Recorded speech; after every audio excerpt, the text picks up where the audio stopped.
Guys आप लोगों ने बिल्कुल सही वीडियो पे क्लिक किया है। समझ रहे हो गाइज हमको भी मालूम है कि गूगल जिमिनी से सबको फोटो एडिटिंग करना आ गया है।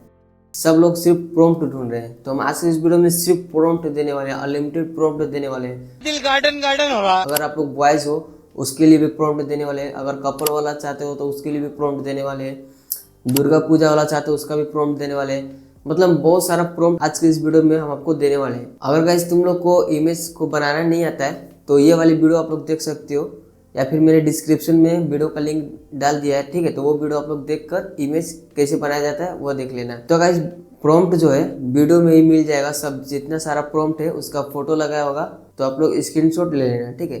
तो चलिए वीडियो को स्टार्ट करते हैं।